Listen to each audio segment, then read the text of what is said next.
Hi, everyone. This is Michelle Gramoglia, the president and CEO here at Woodland Pond, and this is my weekly address for a Tuesday. Today is Tuesday, January 14th, 2025, if we can believe it, already halfway through January. Kind of crazy to think about. I've got a number of items to go through today, and in no particular order, let's get going.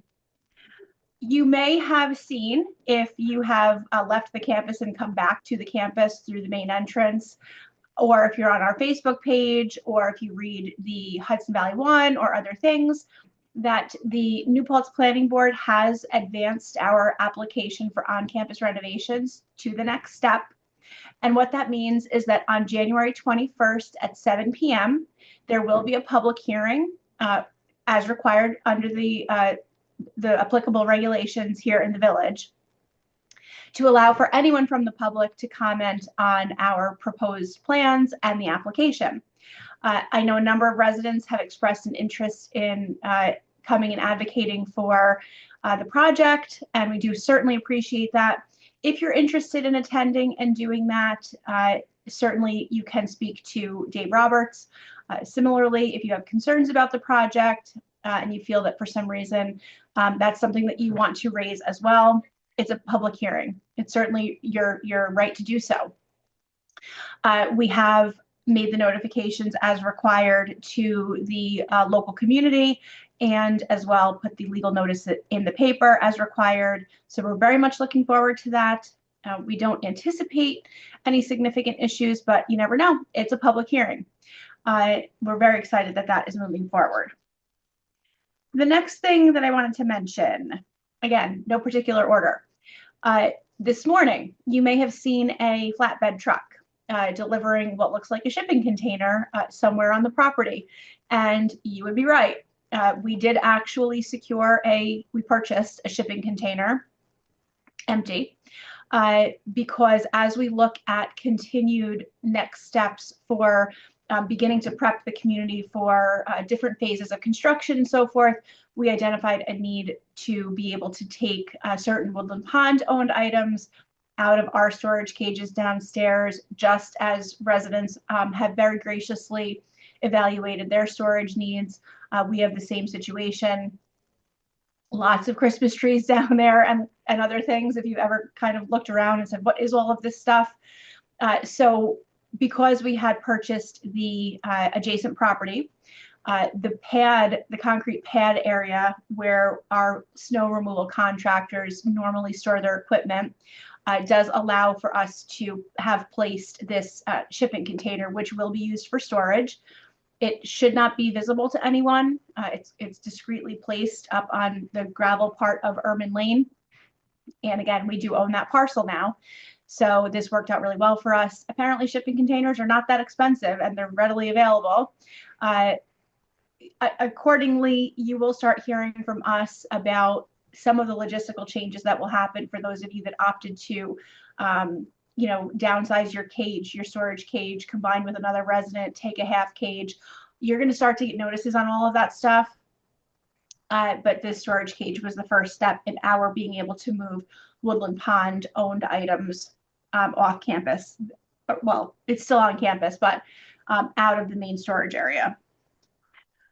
Okay, I received a call this morning from one of our staff members. She actually is responsible for the scheduling of all of our nursing staff and all of the health center appointments for the residents. So she does a lot of scheduling.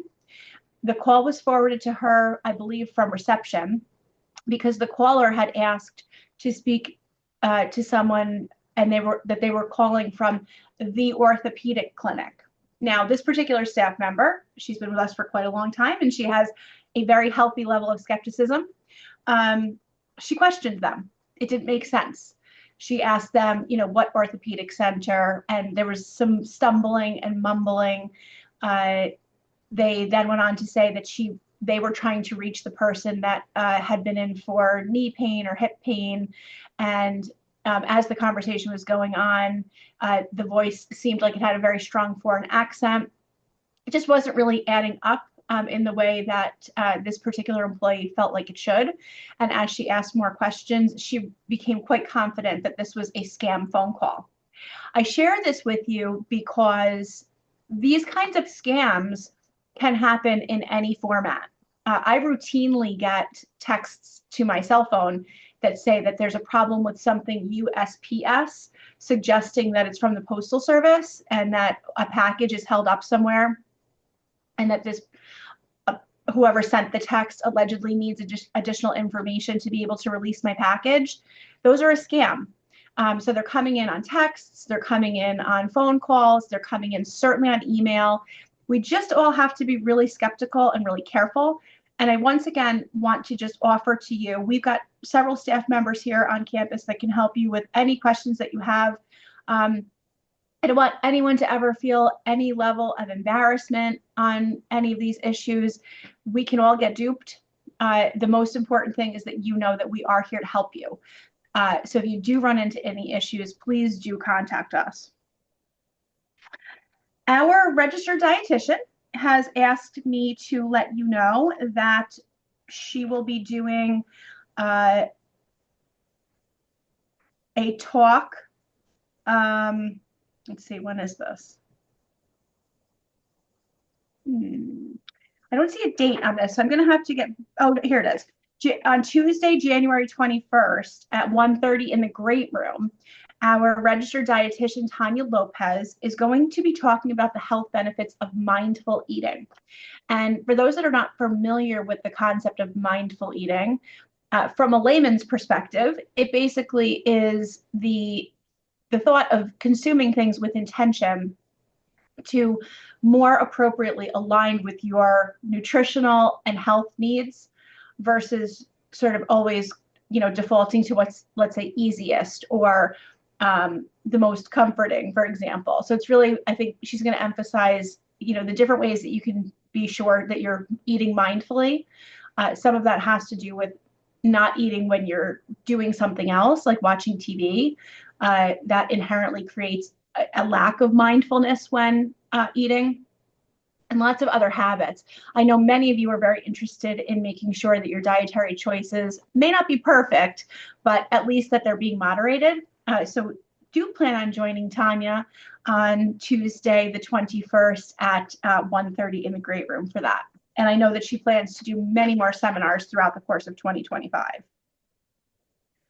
Speaking of dining, we have just sent out a second request for folks to return your dining surveys. This is a nod to the commitment that Phil and Jared have made to collecting your feedback on your level of satisfaction with the dining program, items that you want to see back on the menu, new items that you'd like to see on the menu, issues related to your favorite side dishes, items that you wouldn't mind if they went away.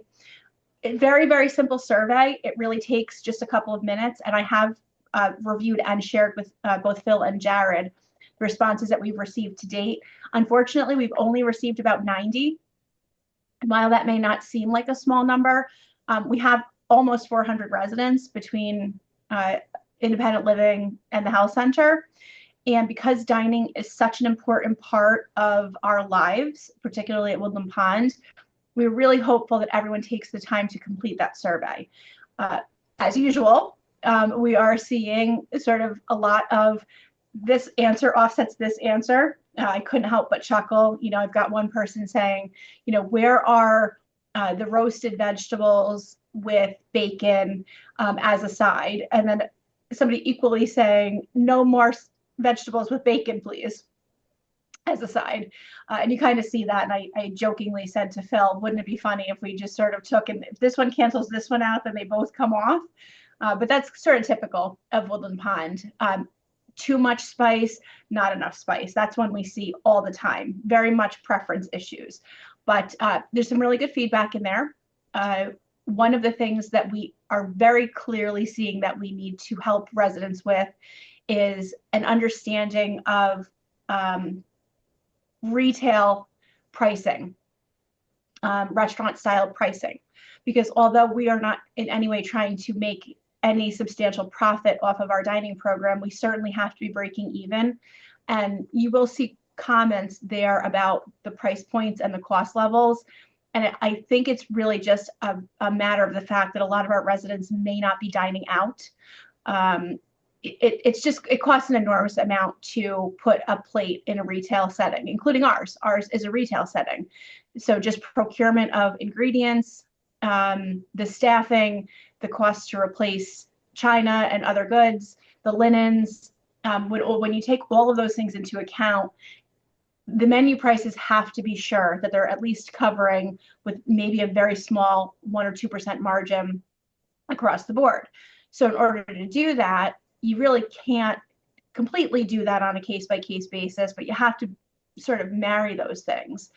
So what we're going to do is we're going to focus on bringing in some comparative pricing, just so that you can kind of really get a sense of, if you weren't having this meal here at Woodland Pond and you went out to, the local restaurant to have it, what would you be spending? And you'll see that although our prices are higher than they were, 3, 4, 5 years ago, they're still significantly less than the same meals being served in restaurants. So we want to do that education. These surveys are really instrumental in helping us figure that stuff out.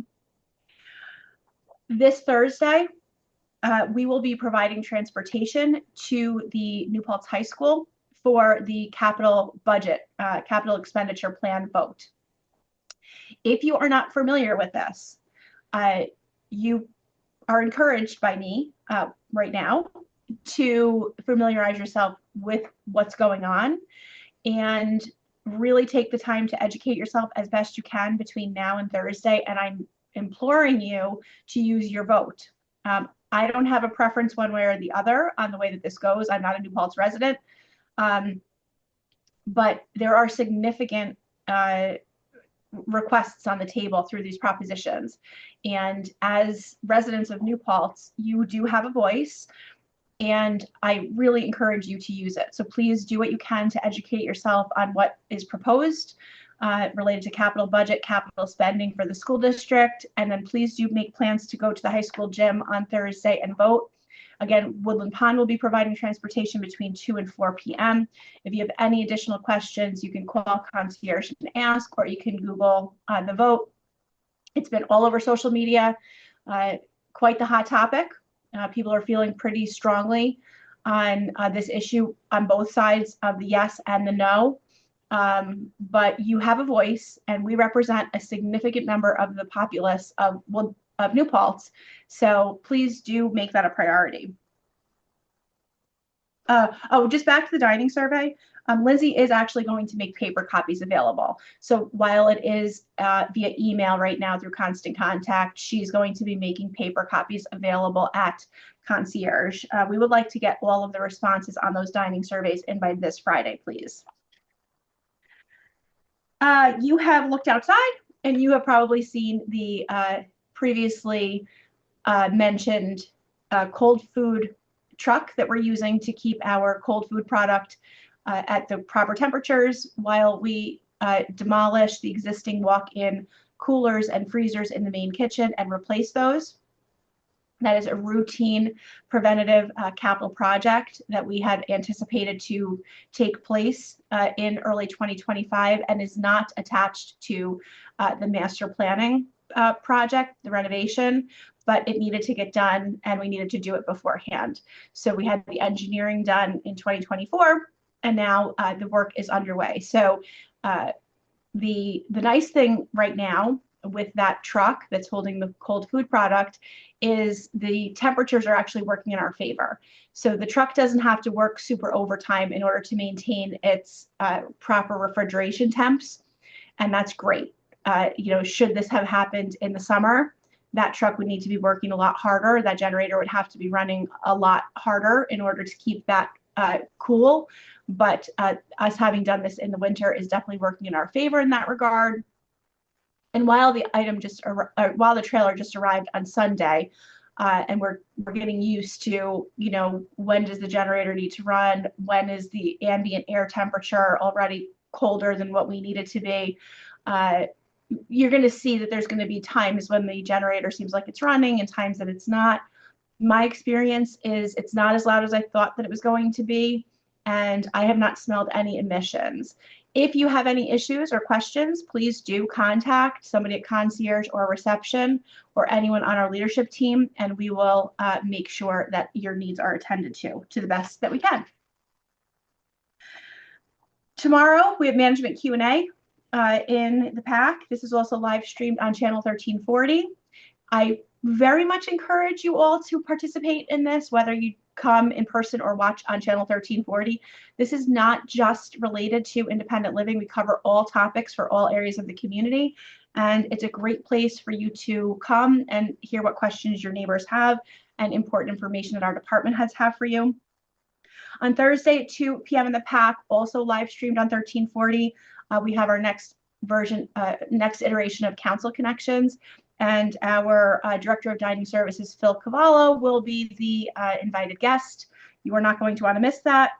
And the last thing is that the Brain Health Group has asked me to let you all know that the program that was scheduled for this Friday with Joan Carl from the Alzheimer's Association is actually going to be next Friday, the 24th at 12:45 in the PAC. We will make sure that that's announced in the Chanticleer as well. That is all that I have for today. I hope you have a great day, and I will hopefully see you all tomorrow in person at Management Q&A. Bye.